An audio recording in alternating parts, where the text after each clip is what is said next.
Ito yung isa sa mga bird repellent na ginagamit namin dito. So far naka-effective naman kasi pag nasikatan ito ng araw ay kumikinang ito at parang pantaboy o tinataboy talaga ang mga ibon. Nababawasan yung pagbisita nila sa 70%.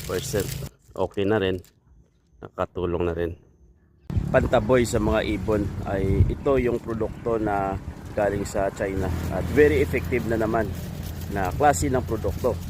Kung sa paglagay nyo ng ganitong uri ng tape ay hindi maitataboy ang mga ibon. Kung ang gagamitin nyo ay paisa-isa, dalawa, dapat maramihan yung pagkabit nyo ito at sa ganong matakot ang mga ibon.